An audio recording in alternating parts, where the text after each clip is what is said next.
आज हम spherical wavefront, कल हमने स्पेरिकल वेवफ्रंट, प्लेन वेवफ्रंट पढ़ा था शॉर्टकट में। आज उसका पूरा कंस्ट्रक्शन पढ़ेंगे स्पेरिकल वेवफ्रंट का। सेम प्लेन वेवफ्रंट है, सिर्फ स्पेरिकल की जगह आपको वर्ड क्या डालना है, प्लेन, तो वो बन जाएगा आपका प्लेन वेवफ्रंट। ठीक है, तो आज हम देखेंगे that is a spherical wavefront. ठीक है, तो देखो ये एक पॉइंट सोर्स है, स्पेरिकल वेवफ्रंट।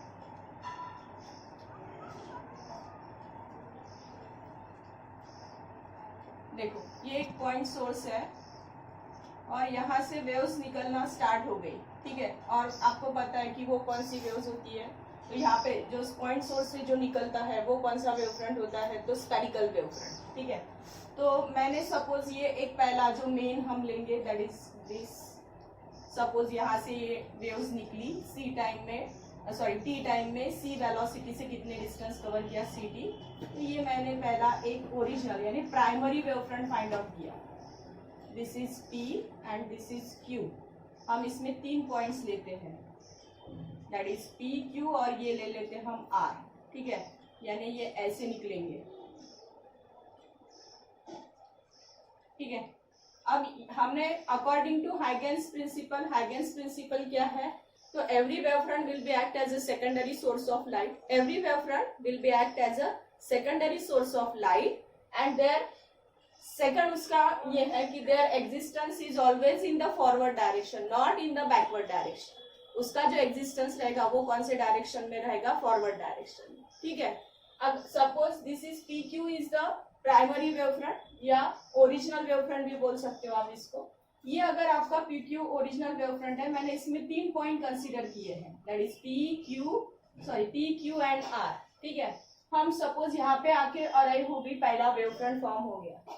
अब सपोज मेरा यहाँ से निकली वेव फिर से कितने टाइम में निकली, सी टाइम में, कितने सॉरी सी वेलोसिटी से, और कितने टाइम में निकली, टी टाइम में। तो c into T that is velocity multiplied by time, that is called as distance. तो डिस्टेंस कितना कवर किया, उस वेव ने कितना डिस्टेंस कवर किया, सी टी। सेम ये भी उतना ही डिस्टेंस कवर करेगी, ये भी उतना ही डिस्टेंस कवर करेगी। कितना डिस्टेंस, तो सी टी। सपोज मैंने बोला कि वेलोसिटी 6 है एंड टाइम 2 है, तो दैट इज 12। डिस्टेंस कितना कवर कर लिया उसने, दैट इज 12 मीटर। तो वह मैं चौक में एक 12 मीटर का डिस्टेंस कंसिडर करूंगी। पी आर और क्यू को मैं सेंटर पकड़ूंगी और फिर वहां से मैं स्फीयर ड्रॉ करना स्टार्ट कर दूंगी, यानी सर्कल ड्रॉ करूंगी ऐसे। आप अगर चॉप से निकालोगे तो अच्छे से निकल जाएगा। अब ये मेरा तो थोड़ा सा हाथ से निकालना है, थोड़ा सा इधर उधर जाएगा ही मेरा। ठीक है, ये ऐसे, ये मैंने सेकंड निकाला, ये ऐसे, और इस स्फीयर को मैं एक टेंजेंट ड्रॉ करूंगी, ये ऐसे, और इस टेंजेंट पे ये जो पॉइंट कनेक्टेड हो गए इस सर्कल के, स्फीयर के भी बोल सकते हो आप। इसे नाम दे दिया मैंने, इस पॉइंट को नाम दे दिया मैंने, दैट इज पी डैश, इसको आर डैश और इसको क्यू डैश। तो ये जो फॉर्म हुआ मेरा, ये कौन सा वेवफ्रंट हुआ, न्यू वेवफ्रंट। अगर मुझे इसके आगे और फाइंड आउट करने हैं वेवफ्रंट, तो अब मैं पी डैश, आर डैश और क्यू डैश को सेंटर कंसीडर करूंगी। फिर से डिस्टेंस उतना ही ट्रैवल करेगी, क्योंकि हमने बोला है कि सेम फेज में वो पार्टिकल वाइब्रेट करते हैं। तो इन दैट कंडीशन दो वेवफ्रंट में का जो डिस्टेंस रहेगा वो भी कैसे रहेगा, सेम रहेगा। आगे का जो वेवफ्रंट रहेगा वो भी डिस्टेंस कितना रहेगा, उसका सी टी रहेगा। आगे ये भी उतने वेलोसिटी से P dash, R dash and Q dash, ये जो वेव्स है, इस पॉइंट की जो वेव्स है, वो कितना डिस्टेंस कवर करेगी, 12 मीटर का। फिर मैं ये सेंटर कंसीडर करूंगी और फिर से स्फीयर ड्रॉ कर लूंगी, उस स्फीयर को एक टेंजेंट ड्रॉ करूंगी, तो मुझे जो नया वेवफ्रंट मिलेगा, सॉरी मुझे क्या फॉर्म मिलेगा, दैट इज अ नया वेवफ्रंट, न्यू वेवफ्रंट हमें फाउंड आउट हो जाएगा। ठीक है, that is the spherical wavefront. Same plane है, सिर्फ प्लेन में हम क्या बोल रहे हैं कि पॉइंट सोर्स न लेते हुए, पॉइंट सोर्स से कुछ इनफाइनाइट डिस्टेंस पे जाने के बाद हमें ऐसी वेव्स दिखना स्टार्ट हो जाती है, यानी स्ट्रेट लाइन पाथ में। ठीक है, अब मैंने सपोज बोला कि ये मेरा मेन वेवफ्रंट है, प्राइमरी वेवफ्रंट। फिर से हम इसको नाम दे देते थे, that is P Q and R. ठीक है, फिर से ये यहाँ से वेव निकली, फिर से कितने डिस्टेंस वेलोसिटी से, c वेलोसिटी से, और कितना टाइम कवर किया t, तो डिस्टेंस कितना हुआ ct डिस्टेंस फिर से चौक में ले लो और फिर ये ऐसे सर्कल ड्रॉ कर लो, यानी क्या फॉर्म हुआ, स्फीयर। अब इस स्फीयर को मैंने अगर एक टेंजेंट ड्रॉ कर दी तो ये कैसी मिल रहा है, ये प्लेन मुझे कैसा मिल रहा है, that is a straight line, यानी यहाँ पे एक प्लेन फॉर्म हो जाएगा, यानी ये मेरा कौन सा हुआ, that is p dash q dash and r dash, this is my new wavefront, ठीक है। यानी इसका एग्जिस्टेंस हमेशा कौन से डायरेक्शन में रहेगा, फॉरवर्ड डायरेक्शन में रहेगा, बैकवर्ड में एग्जिस्टेंस नहीं रहेगा। फिर से हम इसको सेंटर कंसीडर करेंगे, फिर से कितना डिस्टेंस कवर करेगी ct, फिर ct डिस्टेंस लेके मैंने इस पे सर्कल ड्रॉ कर लिए, उसको टेंजेंट बना दिया, तो ये कौन सा वेवफ्रंट बनेगा मेरा, that is a new wavefront. Law of reflection,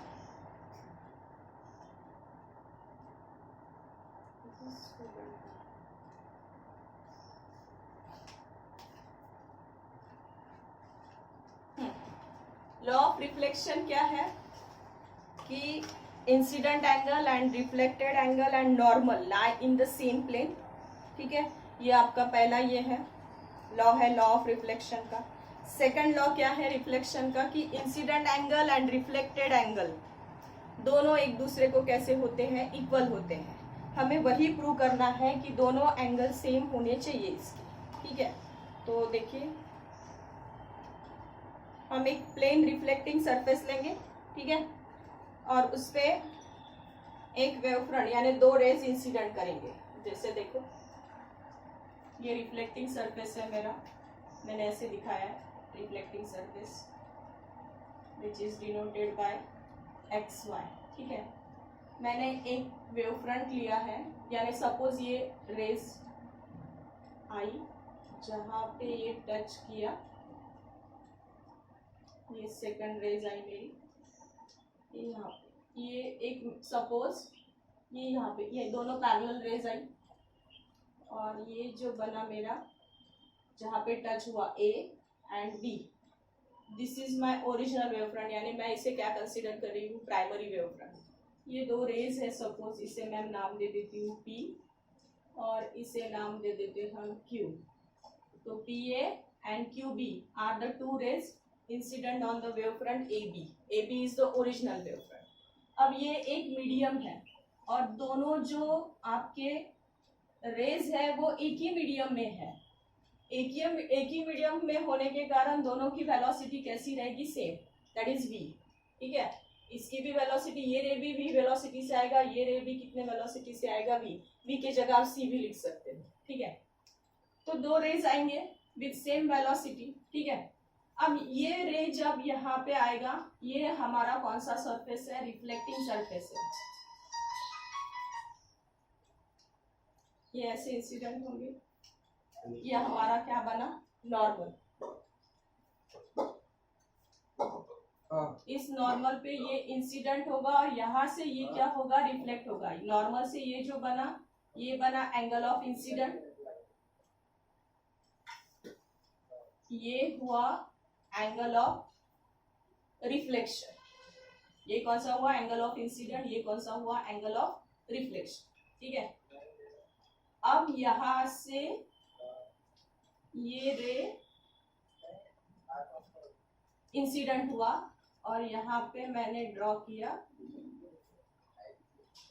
normal, तो ये जो हुआ ये फिर से कौन सा हुआ आपका, एंगल ऑफ इंसिडेंट।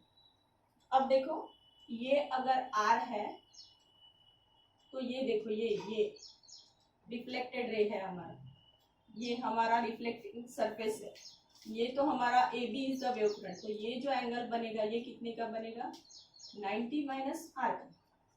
वैसे ये I है तो ये क्या बनेगा, 90 माइनस R।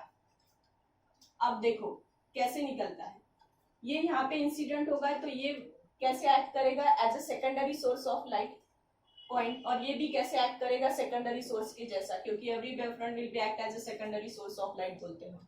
तो सपोज ये आगे चला, कितने स्पीड से चला, v स्पीड से, और कितने टाइम में चला, t टाइम में। ये यहाँ पे मैंने इसको नाम दिया सपोज d। तो b से लेके d डिस्टेंस कितना कवर किया उसने, तो फिर से डिस्टेंस इज इक्वल टू हम क्या बोलते हैं, वेलोसिटी मल्टीप्लाइड बाय टाइम, और वो डिस्टेंस कौन सा हुआ, that is a B D. B से लेके डी तक के उसने कितना डिस्टेंस कवर किया, दैट इज अ बीटी। वो बीटी डिस्टेंस में रेडियस लूंगी और ए सेंटर लूंगी और एक ऐसा हेमिस्फीयर ड्रॉ करूं। इस हेमिस्फीयर को ये जो टच हुआ रिफ्लेक्टेड रे, इसे मैंने सपोज नाम दे दिया ई, ए ई रे। तो इसकी रेडियस और इसकी रेडियस कैसी रहेगी, सेम रहेगी। ये डिस्टेंस, क्योंकि मैंने ये डिस्टेंस लेके सर्कल ड्रॉ किया है, तो ये भी डिस्टेंस कितना हुआ, बीडी के जितना। तो मेरा ए ई इज इक्वल टू कितना हो गया, दैट इज बीडी। ठीक है, अब इसमें देखो ये दो ट्रायंगल फॉर्म आउट। ये तो यहाँ से मैंने ये जो हुई, ये मेरी यहाँ से मैंने इस ई पॉइंट से एक टेंजेंट ड्रॉ कर दी यहाँ पे, तो ये ऐसी जाएगी, दिस इज अ टेंजेंट। ठीक है, ये ऐसी टेंजेंट गई। अब देखो मैं ये अलग से दो ट्रायंगल नहीं कर, टेंजेंट हमेशा यहाँ पे क्या होती है, परपेंडिकुलर सर्कल को, और ये मेरा इंसिडेंट वेव फ्रंट है और ये आके यहाँ पे इंसिडेंट हो गया, तो ये परपेंडिकुलरली इंसिडेंट होगा, तो ये भी कितने का हुआ, 90 का। अब ये दो ट्रायंगल मैं अलग से निकालती हूँ, देखो यस,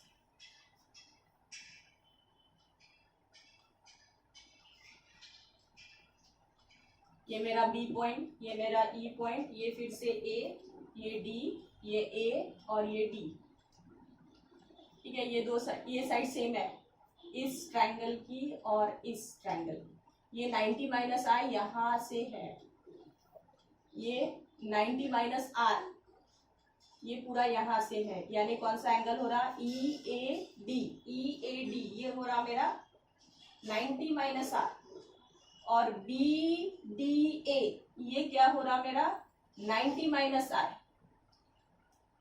ये मेरा हो रहा 90 का, ये भी कितने का हो रहा 90 का। ये 90 माइनस आ रहा है, ये 90 है, तो ये कितना हो जाएगा, ट्रायंगल की तीनों साइड की तीनों एंगल की सम कितनी होती है, 180। ये 180 प्लस 90 प्लस 90 180, 180 माइनस 180 कर दिया तो 0 हो जाएगा, बचा कितना सिर्फ आर, ये भी कितना हो जाएगा आर। अब इसमें देखो ये दोनों 90 के हैं, ये दो, ये साइड इसकी कैसी है, कॉमन साइड है, और ये ए ई डिस्टेंस इज इक्वल टू क्या हो रहा है, ए ई किसको इक्वल हो रहा है, बी डी को। ये दो ट्रायंगल एक दूसरे को कैसे हो गई, कॉन्ग्रुएंट। अगर ये ट्रायंगल कॉन्ग्रुएंट है तो इसके एंगल भी क्या हो जाएंगे, कॉन्ग्रुएंट।